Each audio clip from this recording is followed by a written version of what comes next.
Hello students, मैं आपकी economics की टीचर हूँ। यहाँ हम इकोनॉमिक्स की क्लासेस शुरू कर रहे हैं। सबसे पहले फर्स्ट ऑफ ऑल हमें यहाँ इकोनॉमिक्स के सिलेबस के बारे में पता होना चाहिए। इकोनॉमिक्स के सिलेबस में आपके पास जो आपका पेपर है वो 80 मार्क्स का है। 20 मार्क्स का आपका प्रोजेक्ट होता है। 80 मार्क्स में आपके पास 2 बुक्स हैं। एक फर्स्ट बुक है वो है macro economics and second book है आपके पास इंडियन इकोनॉमी। अब अगर आप देखेंगे तो जो मैक्रो इकोनॉमिक्स है, मैक्रो इकोनॉमिक्स आपके पास 40 मार्क्स की है। इस इकोनॉमिक्स में हमारे पास इस वाली बुक में 5 यूनिट है। फर्स्ट यूनिट है national income and related aggregates. ये यूनिट 10 मार्क्स की है। मैंने जो ब्रैकेट में दिया हुआ है इसकी वेटेज दी हुई है। सेकेंड यूनिट आप देखेंगे money and banking. Third unit determination of income and employment जो 12 मार्क्स की है। Fourth unit government budget and fifth unit balance of payment. अब जब हम इस बुक को डिस्कस कर रहे हैं तो मैक्रो इकोनॉमिक्स के बारे में एक टर्म आप ध्यान से समझ लीजिए। मैक्रो इकोनॉमिक्स हमारी पूरी टेक्निकल बुक है। इस बुक में आपके पास अपने पास से करने के लिए बहुत कुछ नहीं है। ये बुक आपकी थ्योरी भी है और इसमें आपके पास प्रैक्टिकल्स भी है। प्रैक्टिकल्स इसमें आपके पास न्यूमेरिकल्स आएंगे। इन न्यूमेरिकल्स में लेकिन ये जो न्यूमेरिकल्स हैं ये आपके 11th के टेस्ट से चेंज है। 11th में आपको मैथ्स का बहुत ज़्यादा यूज होता था, यहाँ आपके पास इतना ज़्यादा यूज नहीं है। तो ये बुक हमारी थ्योरी और प्रैक्टिकल दोनों को कवर करती है। अब अगर आप सेकेंड बुक को देखेंगे, सेकेंड बुक है part B Indian economy. Indian economy आपकी ये भी बुक आपके पास 40 मार्क्स की है।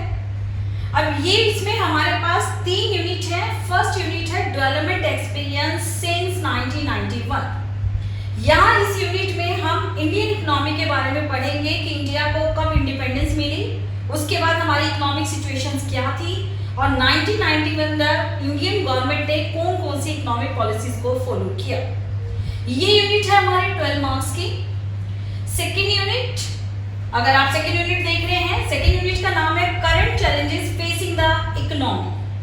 1991 के बाद इस टाइम हमारे देश को इंडिपेंडेंट हुए इतने साल हो गए, लेकिन ऐसा नहीं है कि हमारी सारी इकोनॉमिक प्रॉब्लम का सॉल्यूशन हो गया है। हमारे सामने अब भी हमारी बहुत सारी प्रॉब्लम्स हैं। ये वाला हम इस यूनिट में पढ़ेंगे। यूनिट का नाम है current challenges facing the economy. Third unit में हम अपने जो नेबर कंट्रीज हैं चाइना एंड पाकिस्तान, इनसे हम अपने इंडियन इकोनॉमी को कंपेयर करेंगे। तो ये हमारी दोनों यूनिट 40 मार्क्स एंड 40 मार्क्स, कुल मिलाकर हमारे पास हुआ 80 मार्क्स। 20 मार्क्स का आपके पास प्रोजेक्ट रहेगा, तो टोटल आपके पास हो गए 100 मार्क्स। अब जो हम मैटर शुरू करेंगे, मैटर हम शुरू कर रहे हैं मैक्रो इकोनॉमिक्स की फर्स्ट यूनिट। यूनिट का नाम है national income and related aggregates. ये यूनिट हमारी थ्योरेटिकल भी है और प्रैक्टिकल भी है। तो थ्योरेटिकल और प्रैक्टिकल के लिए सबसे पहले हमें इसके थ्योरी के बेसिक कंसेप्ट्स क्लियर करने हैं। इसमें हमारे पास शुरू के चैप्टर में बेसिक कंसेप्ट्स हैं। ये बेसिक कंसेप्ट्स वो हमारे पास कंसेप्ट्स हैं जो पूरी नेशनल इनकम को आपको अंडरस्टैंड करने के लिए ये कंसेप्ट्स आपको बिल्कुल क्लियर होने चाहिए। और ये कंसेप्ट सिर्फ ये नहीं कि नेशनल इनकम के आगे यूनिट में काम आएंगे, बल्कि ये कंसेप्ट आपके एग्जाम पॉइंट ऑफ व्यू से मार्क्स वेटेज भी रखते हैं।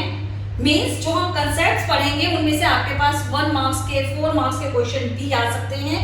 और साथ में ये जो कंसेप्ट्स हैं अगर क्वेश्चन नहीं भी आता है इनके ऊपर, तो जब ये फर्स्ट यूनिट हम कर रहे हैं तो इस फर्स्ट यूनिट में आपके पास सारे कंसेप्ट्स ये आपको बिल्कुल क्लियर होने चाहिए। स्टूडेंट्स, अभी हमने बात की थी नेशनल इनकम की। अब हम फर्स्ट यूनिट शुरू कर रहे हैं। यूनिट का नाम है बेसिक कंसेप्ट्स। अब ये जो बेसिक कंसेप्ट्स हैं ये आपके बहुत क्लियर होने चाहिए, क्योंकि अगर आप जब तक ये क्लियर नहीं करेंगे तब तक आपको नेशनल इनकम वाली यूनिट समझ नहीं आएगी। तो इसमें सबसे पहले हमने जो टॉपिक लिया वो है types of goods. Types of goods जो हैं, और गुड्स को आप पहले भी बहुत बार पढ़ते रहे हो, आपने साइंस में भी पढ़ा है, एसएसटी में भी पढ़ा है, लेकिन यहाँ हमारा क्लासिफिकेशन थोड़ा अलग तरीके से चलेगा, क्योंकि जो कोई भी कंसेप्ट है वो कंसेप्ट हमेशा हमारा एक टर्म्स में यूज नहीं होता। तो यहाँ जो हम टाइप्स ऑफ गुड्स का क्लासिफिकेशन कर रहे हैं वो क्लासिफिकेशन हमारा इस तरह से रहेगा जो आपके पास इकोनॉमिक्स में हमें चाहिए, या इंडियन गवर्नमेंट जो नेशनल इनकम का मेजरमेंट करते समय जिन कंसेप्ट्स को जैसे सेंस में यूज करती है उसी सेंस में हम इनके मीनिंग लेंगे। तो ये जो टाइप्स ऑफ गुड्स है इसको हम फर्स्ट जो है, आगे आगे हमारा क्लासिफिकेशन चलता रहेगा, तो इसका जो क्लासिफिकेशन ले रहे हैं, क्लासिफिकेशन हम दो तरीके से ले रहे हैं इसमें। सबसे पहले है हमारे पास मटेरियल गुड्स एंड सेकेंड हमारे पास नॉन मटेरियल गुड्स। तो सबसे पहले हमें ये material and non material goods जो हैं इनको हमने डिस्कस करना है। अब मटेरियल गुड्स जो है हमारे पास, material goods and non material goods, हम आम भाषा में भी इनका यूज करते हैं। मटेरियल गुड्स जो हमने यूज किया है वो टर्म्स हैं जिनको हम आम भाषा में गुड्स बोलते हैं, वही यहाँ है मटेरियल गुड्स। दैट इज जो चीजें, जिन गुड्स को आप देख सकते हो, छू सकते हो, कैरी कर सकते हो, वो सब है material goods. For example desk, bench, pen, pencil, bread, butter, marker, duster, books, copies, ये सब चीजें हमारे पास हैं material goods. Non material goods, second discussion हम करेंगे नॉन मटेरियल गुड्स के बारे में। नॉन मटेरियल गुड्स जिसको हम अपनी लैंग्वेज में सर्विसेज बोलते हैं। सर्विसेज आपको सबको पता है, हम बहुत सारी सर्विस यूज करते हैं, बार्बर की सर्विस, टीचर की सर्विस, डॉक्टर की सर्विस, नर्स की सर्विस, एक मेड की सर्विस, सर्वेंट की सर्विस, ये सब चीजें हैं नॉन मटेरियल गुड्स। तो जिसको हमने आम भाषा में सर्विसेज कहा है, वहां इकोनॉमिक्स में इसके लिए जो वर्ड्स हैं वो यूज किए जाते हैं नॉन मटेरियल गुड्स। तो दोनों में अगर आप बेसिक डिफरेंस देखो मटेरियल गुड्स और नॉन मटेरियल गुड्स में, material goods which can be seen, non material goods which can not be seen but it can be felt. तो basic difference material goods and non material goods का अगर आप इसके लिए words use करें तो वो वर्ड्स हमारे पास यूज हुआ गुड्स एंड सर्विसेज। अब ये कंसेप्ट इतना इजी नहीं है कि यही इसको खत्म कर देंगे। मटेरियल गुड्स में आगे बहुत सारे क्लासिफिकेशन चलेंगे। जो मटेरियल गुड्स हैं उनको हम किस किस सेंस में यूज करते हैं, और नॉन मटेरियल गुड्स हैं उनको हम किन किन सेंस में यूज कर देंगे। तो यहाँ वन बाय वन लेकर चलेंगे। मटेरियल गुड्स में हमारे काफी सारे क्लासिफिकेशन रहेंगे। जो फर्स्ट हम टाइप ले रहे हैं मटेरियल गुड्स की क्लासिफिकेशन का, वो है हमारे पास intermediate goods and final goods. First classification हमने किया मटेरियल गुड्स का, फर्स्ट टू लास्ट। यहाँ मटेरियल गुड्स के आगे हमारे कई सारे क्लासिफिकेशन चलेंगे, तो इसलिए इसको वन बाय वन में लेकर चल रही हूँ जिससे आप पजल ना हो। बाद में पूरा चार्ट आपके पास हो जाएगा, पूरा बना हुआ चार्ट कि उस चार्ट में कैसे कैसे अलग अलग क्लासिफिकेशन हुआ है। लेकिन फर्स्टली में जो है इसमें एक एक चीज के ऊपर फोकस करें। ये जो मैंने लिखा है intermediate goods and final goods, ये आपका जो क्वेश्चन है 4 मार्क्स का भी अलग से आ सकता है, दोनों में डिफरेंस करना। अभी मैंने बताया इस यूनिट में जो कंसेप्ट्स हैं आपके सिंगल भी आ सकते हैं, और ये जो कंसेप्ट्स हैं आपके इस तरह से भी आ सकते हैं कि इसमें आपके पास आगे इन कंसेप्ट्स का यूज हो। तो यहाँ ले रहे हैं intermediate goods and final goods. ये नेशनल इनकम का बेसिक है जो आपको आगे हर एक जगह काम आएगा। अब ये क्या है, आप किसी भी गुड्स को, किसी भी गुड्स को ये नहीं कह सकते ये इंटरमीडिएट गुड्स है या ये फाइनल गुड्स है। अगर आपको इनका क्लासिफिकेशन करना है तो उसके लिए आप इनके यूजर होने चाहिए, पता कि इनको यूज करने वाले कौन हैं। इनके यूजर के बेस पे ही हम इनका क्लासिफाई करेंगे, वो है इंटरमीडिएट और फाइनल। यूजर कैसे, हम एक सिंपल सा एग्जांपल लेते हैं। मैं हाउस होल्ड कंज्यूमर, कंज्यूमर कौन है, जो चीजों का इस्तेमाल करते हैं वो है कंज्यूमर। मैं कंज्यूमर, आप भी कंज्यूमर। हम जो भी गुड्स परचेज करके लेके आ रहे हैं वो हम किस लिए परचेज करके लेके आ रहे हैं, क्यों? क्योंकि हमें उनको यूज करना है, सेल्फ यूज करना है। तो जैसे मान लीजिएगा मैं अपने घर में मिल्क लेकर आ रही हूं, मिल्क मैंने परचेज किया। ऐसे ही एक रेस्टोरेंट है, वो जो है वो मिल्क परचेज करके लेके आ रहे हैं, मिल्क सेम है। मिल्क की क्वालिटी में कोई चेंज नहीं है, वही क्वालिटी का मिल्क मैं लेके आ रही हूँ, वही क्वालिटी का मिल्क जो है वो रेस्टोरेंट परचेज कर रहा है। लेकिन ये जो अलग अलग यूनिट जो परचेज कर रही है उसके हिसाब से ये अलग अलग बन जाएगा इंटरमीडिएट एंड फाइनल। अगर मैं इस मिल्क को परचेज कर रही हूँ, मैं मीन्स हाउस होल्ड कंज्यूमर, तो ये हमारे पास बन जाएगा फाइनल गुड्स। लेकिन अगर इसी मिल्क को एक रेस्टोरेंट ने परचेज किया तो वो बन जाएगा इंटरमीडिएट गुड्स। क्या डिफरेंस हुआ? मैं मिल्क को जो यूज कर रही हूं वो है सेल्फ यूज, ओन यूज, लेकिन जो रेस्टोरेंट है वो जो मिल्क को यूज कर रहे हैं वो है उनका रीसेल। उनको उन्होंने जो मिल्क परचेज किया है उसको वो रीसेल करेंगे, उसको वो दोबारा बेचेंगे। दोबारा बेचने के लिए वो उसमें कुछ ना कुछ प्रॉफिट भी अर्न करेंगे।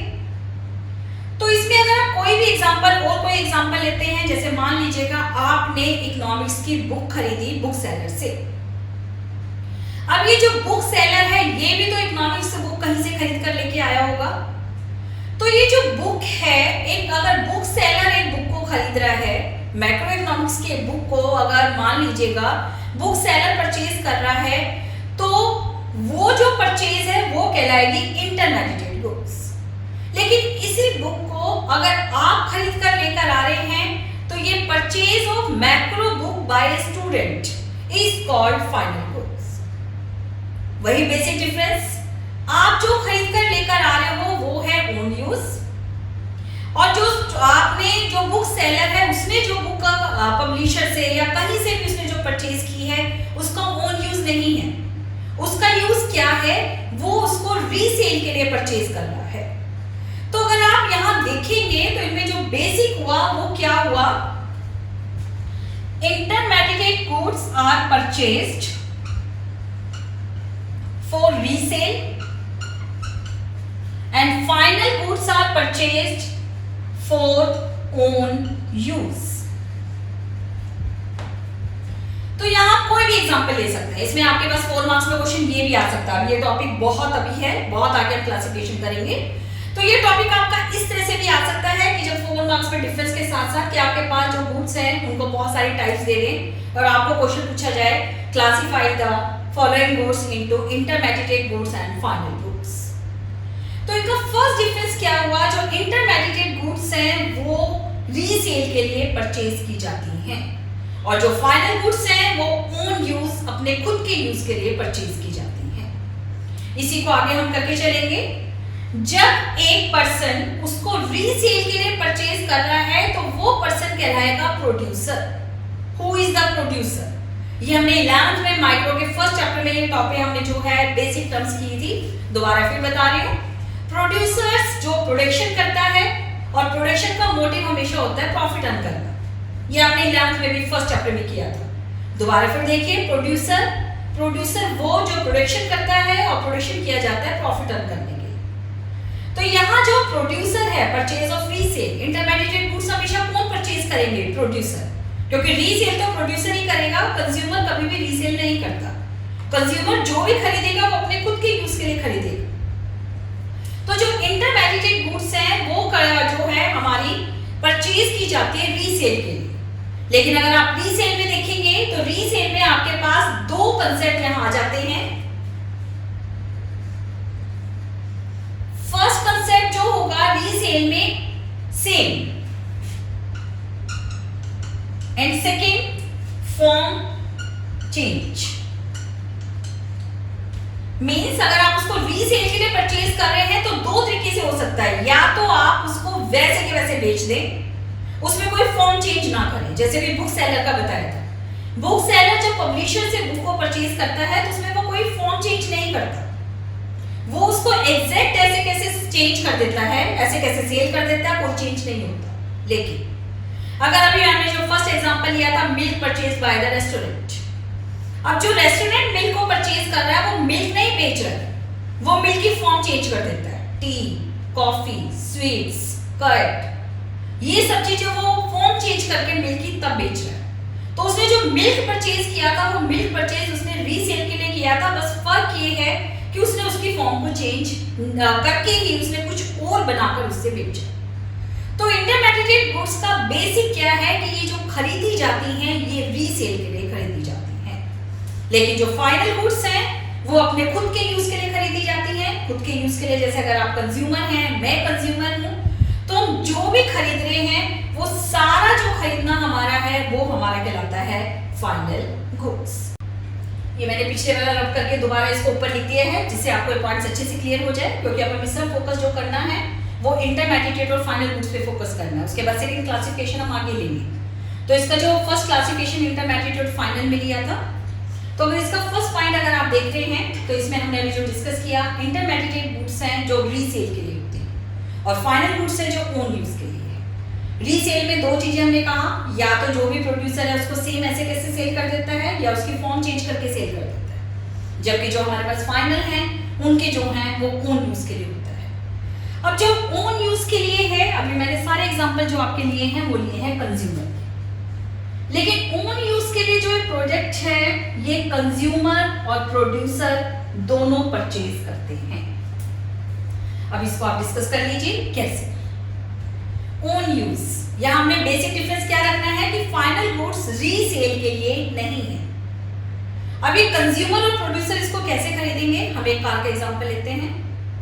मान लीजिएगा एक कंज्यूमर ने कार परचेज की, वो उसको रीसेल के लिए नहीं ले रहा है, वो अपने खुद के यूज के लिए उसको यूज कर रहा है, तो वो फाइनल गुड्स। इसी तरह अगर मान लीजिएगा एक ट्रैवल एजेंसी एक कार परचेज करती है, travel agency is not a consumer, travel agency is a producer. अभी हमने इससे पहले डिस्कस किया है गुड्स में मेटेरियल और नॉन मेटेरियल गुड्स दोनों हैं, तो इसलिए यहाँ पजल होने की जरूरत नहीं है कि ट्रैवल एजेंसी क्या है। ट्रैवल एजेंसी सर्विस प्रोवाइड करते हैं, नॉन मेटेरियल गुड्स प्रोवाइड करते हैं। तो ये जो ट्रैवल एजेंसी है वो एक प्रोड्यूसर है, वो जो गाड़ी या कार जो परचेज कर रहा है, वो कार परचेज कर रहा है वो उससे प्रॉफिट अर्न करने के लिए। लेकिन आप देखिए वहां जो ट्रैवल एजेंसी है वो जो कार खरीद रही है वो अपने खुद के यूज के लिए कार खरीद रही है, उसने रीसेल नहीं की।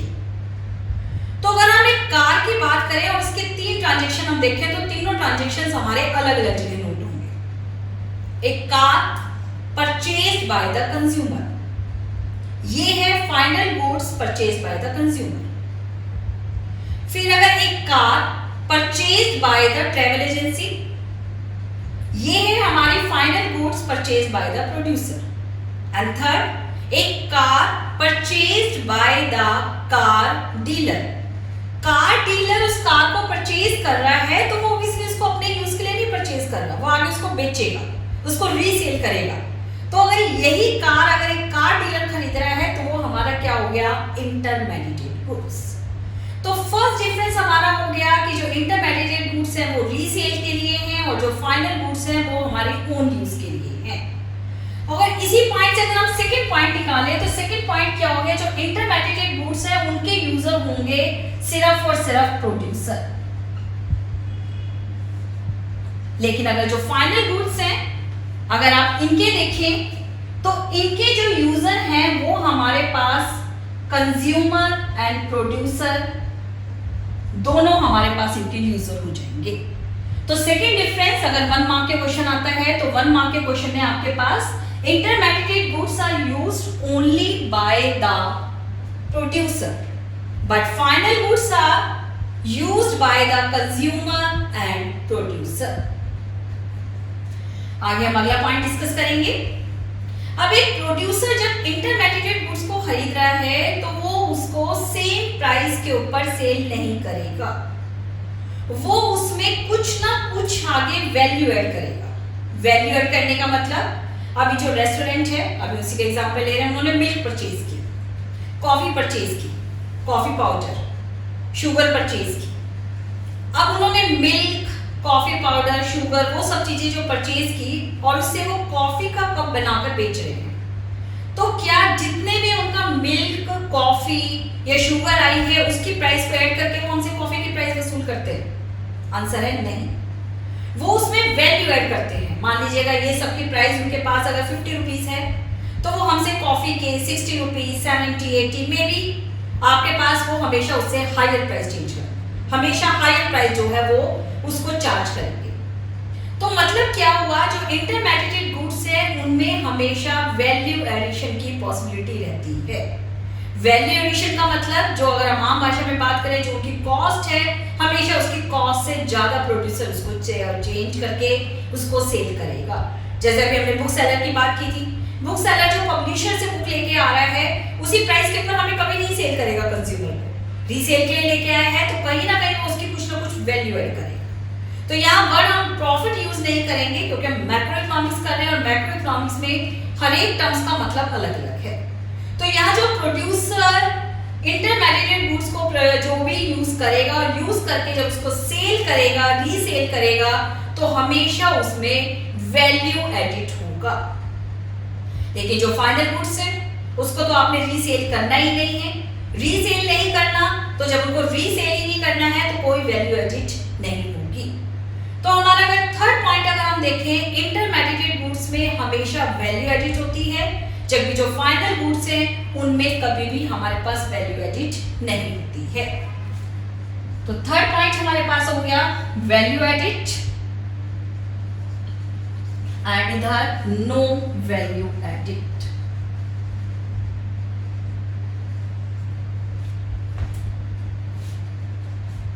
नेक्स्ट पॉइंट, इसको हम इसलिए डिस्कस कर रहे हैं, अभी बताया 4 मार्क्स का क्वेश्चन भी आ सकता है, इसलिए ईच एंड एवरी पॉइंट हमें डिस्कस करना है और साथ में ये कंसेप्ट आगे बार-बार यूज होगा। तो ये आपका क्लासिफिकेशन बिल्कुल क्लियर हो जाना चाहिए कि आपका ये क्लासिफिकेशन किस तरह से हमने किया है।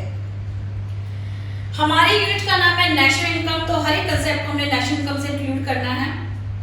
अभी जो इंटरमीडिएट गुड्स है इनकी वैल्यू को हम नेशनल इनकम में इंक्लूड नहीं करते हैं, जबकि जो फाइनल गुड्स हैं उनकी वैल्यू को नेशनल इनकम में इंक्लूड किया जाता है। रीजन क्या है? इंटरमीडिएट गुड्स से फाइनल गुड्स बनती है।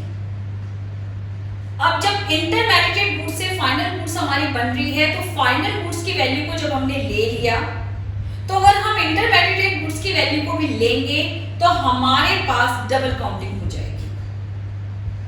मान लीजिएगा आप कहीं स्वीट शॉप पे जा रहे हो, वहां पे आपने जो है बर्फी खरीदी, वो 500 रुपए केजी आपने बर्फी खरीदी है। अब उस बर्फी में मिल्क, आपके पास घी, शुगर, हर एक चीज की वैल्यू जो इंक्लूड है, तभी आपको 500 केजी आपको बर्फी मिल रही है। तो उसके जो अलग अलग आपके पास कंपोनेंट्स हैं, शुगर, मिल्क, ये सब चीजों की वैल्यू अगर हम ले लेंगे तो वो हमारे लिए डबल काउंटिंग क्रिएट करेगा। जैसे अगर मान लीजिएगा आप बर्फी ले रहे हैं, उसने कहा 500 केजी, आपने 1 किलो बर्फी ले ली, फिर वो आपसे कहा इसमें दूध लगा है हमारे पास 100 रुपए का, 100 रुपए एक्स्ट्रा दीजिए, इसमें शुगर लगा 50 रुपए का एक्स्ट्रा दीजिए, तो आप क्या कहेंगे? नहीं, ये आपने जो 500 केजी लिया है हमसे, 500 रुपीज आपसे हमसे लिए हैं, इसमें तो सारी वैल्यू इंक्लूड है। तो जो इंटरमीडिएट गुड्स है उनकी वैल्यू फाइनल गुड्स में इंक्लूड हो जाती है, तो इसलिए नेशनल इनकम में हम सिर्फ वैल्यू ऑफ फाइनल गुड्स लेते हैं, इंटरमीडिएट गुड्स की वैल्यू को हम इंक्लूड नहीं करते हैं। तो ये पॉइंट बना, intermediate goods are not included but final goods are included in national income. तो ये हमारा कंसेप्ट हुआ इंटरमीडिएट एंड फाइनल।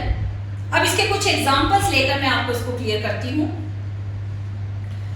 अब यहां फिर बेसिक अगर यूज के लिए है तो वो है हमारी फाइनल, और अगर मान लीजिए रीसेल के लिए है तो वो है हमारे पास जो रीसेल के लिए है वो है इंटरमीडिएट। फॉर एग्जांपल, एक tractor purchase by the farmer. Farmer जो ट्रैक्टर परचेज कर रहा है उसको खुद के यूज के लिए परचेज कर रहा है तो वो है final. But A tractor purchased by the dealer और एजेंसी इज कॉल्ड इंटरमीडिएट। क्यों? क्योंकि वो उसको दोबारा रीसेल करेगा। Coil purchase by the consumer, अगर एक कंज्यूमर कोयला खरीद रहा है वो उसको यूज करेगा, वो है final. But the coil purchase by the firm और factory it is called intermediate goods. तो इन एग्जांपल से आपको एक कंसेप्ट क्लियर हो गया होगा कि इंटरमीडिएट और फाइनल गुड्स हमारे पास क्या है। हम कर रहे हैं मटेरियल गुड्स।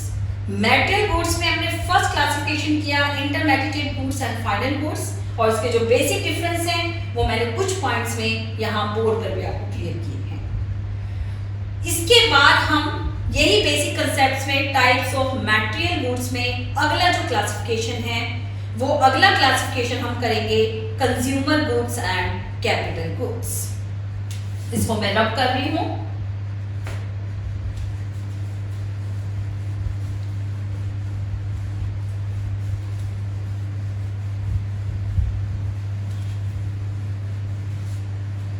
चलिए मैं उसी चार्ट को एक बार दोबारा बना रही हूँ, जो भी हमने स्टार्टिंग में बनाया था उसमें से आपने क्या कर लिया और क्या आपने करना है। गुड्स में हमारे पास दो था, मटेरियल को हम डिस्कस कर रहे थे। फर्स्ट क्लासिफिकेशन जो हमने किया वो हमने किया इंटरमीडिएट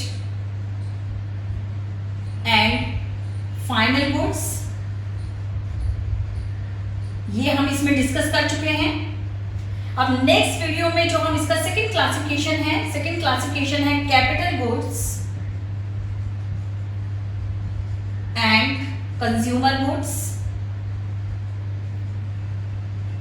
एंड थर्ड क्लासिफिकेशन इसमें है हमारे पास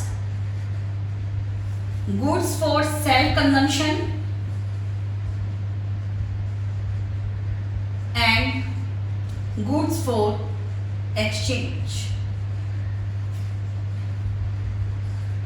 तो सेकेंड वीडियो में अब हम इसके जो सेकेंड और थर्ड क्लासिफिकेशन है मेटल गुड्स का, फर्स्ट क्लासिफिकेशन था इंटरमीडिएट और फाइनल जो अभी हमने फर्स्ट वीडियो में डिस्कस किया है।